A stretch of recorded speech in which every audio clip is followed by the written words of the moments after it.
On July 8, 2023, Dricus Du Plessis pulled off an upset by defeating Robert Whittaker in the co-main event at UFC 290. Robert has suffered only 2 losses in the last decade, both of which came against the former champ, and due to his track record, very few people gave Du Plessis any chance in their fight. However, it turned out he was heavily underestimated as he was able to neutralize Whittaker's style with fair ease. He used his power and strength to overwhelm him and get the victory by scoring a finish 2 minutes into the second round. In the celebration of his victory, Adesanya started entering the cage, who was watching in the crowd and waiting to promote his next fight against the winner. Once the two clashed, Izzy went at him regarding the comments he made previously, questioning the legitimacy of the African champions in the UFC. Well, I mean, did those belts ever go to Africa? As far as I know, it came to America and New Zealand. I'm going to take a belt to Africa. I'm the African fighter in the UFC. Myself and Cameron, we breathe the African air. We wake up in Africa every day. We train in Africa, we're African born, we're African raised. We still reside in Africa, we train out of Africa. That's an African champion, and that's who I'll be. Dricus comes from South Africa, and despite the color of his skin, he vowed to become the only real African champion who was born and raised there.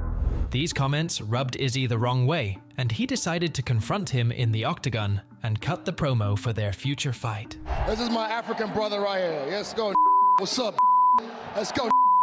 Yeah. What's up? Get this don't do. Yeah, my African brother. Yeah, my African brother. What's up? I'm African, but I ain't no brother of yours, son. People thought Izzy crossed the line as he was race-baiting Du Plessis, who held himself quite professionally and refused to take the bait. He's behaving like a clown in there. You know, that's not how a champion behaves. That's not how a man behaves. He's behaving like a child. You know, if that sells tickets, good for him. I'll sell tickets my way. I'm a gentleman, I'm a man, and I'll behave like a man. And although the fight was already sealed, Izzy was pushing for a date that seemed far too early for Du Plessis.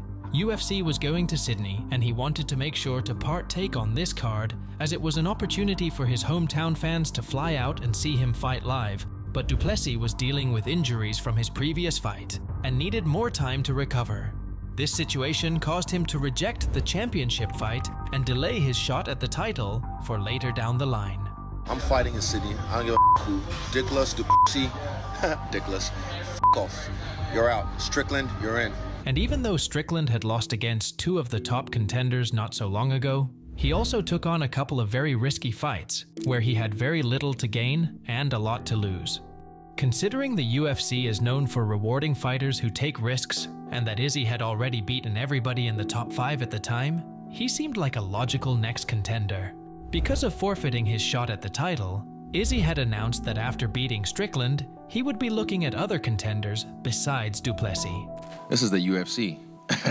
If you look back at the history of the UFC, shit happens, you know? So he thought he was sitting pretty, but he might have to fight 2 more times before I get a shot at this. But he doesn't call the shots, I do. I need you to understand that I call the shots. You don't call the shot, dickless. You need to understand this.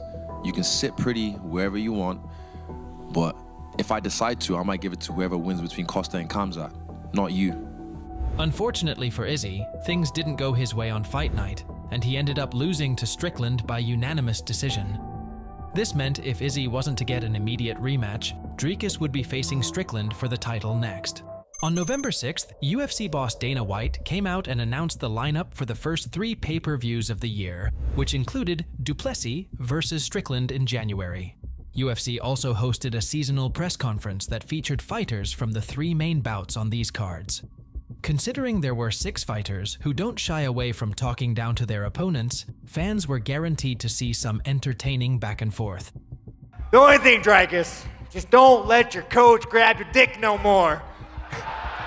We ain't about this shit, guys. It's gonna throw me off. I'm gonna be fighting, I'm gonna look over, they're gonna be making out and shit. I can't handle this shit. Because I know Ilya. He's gonna come at me. I'm gonna come at him. Cheeto. This could be Sean Strickland. You never know what he's got fucking locked and loaded. This top G over here, this motherfucker with a status, trying to let dudes fuck his wife. At least my dad didn't fuck me. Oh, this fucking guy, man. Although O'Malley didn't think this statement would cause so much controversy, he opened a box Strickland was hoping would stay closed. There won't be enough I don't gotta time worry for you about to think finishing. about. Your coach will finish you in the back like you're fucking used to. Don't worry about that. You're gonna get fucking finished that night. Your coach got you. Bro, you think your dad beat the shit out of you? Your dad doesn't have shit on me. I'm gonna show you what it's like to beat you. I mean, every childhood memory you have is gonna come back. I will take your fucking soul. You understand me, you fucking pussy? Oh, I got a nerve. I see I hit a nerve there. Yeah, you fucking did hit a nerve, you fucking bitch. Go ice your fucking ankle, you fucking coward. Oh. Leave me after, you fucking bitch.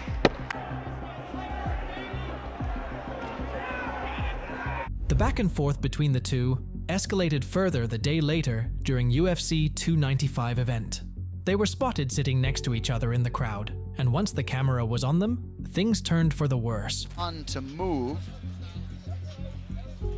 Oh, and wow. Oh my goodness. Oh wow. Out of nowhere.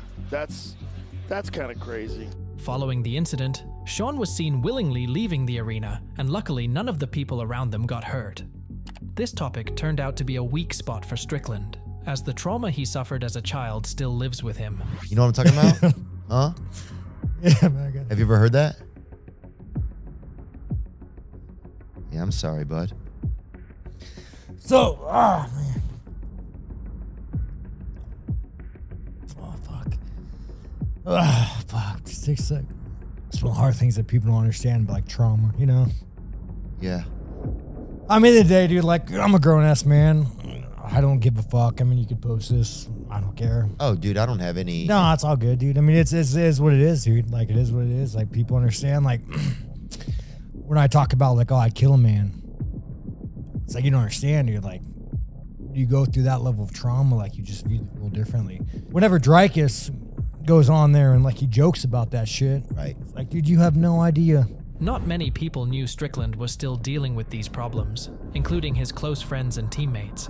In all fairness, I've known you for years. I didn't think it was that big of a button. And like, there's no way they could have known. Have you ever seen me at a face-off get angry? Bro, I've known you for years. But have you ever seen me at a face-off get angry? Well, I've never seen you have to sell pay-per-view points either. So I would just be like, okay, like he's in character.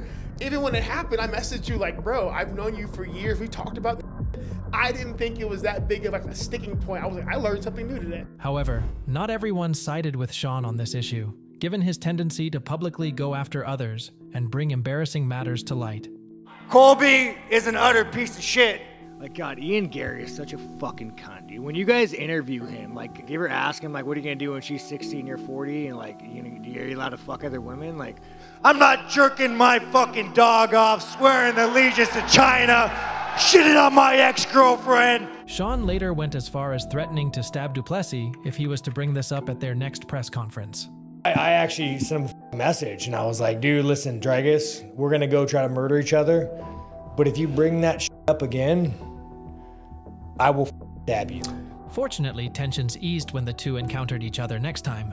Du Plessis played it fair and didn't bring up anything that would cause Sean to assault him, and Sean called out the fans after they started booing Du Plessis. Hey, no, hey!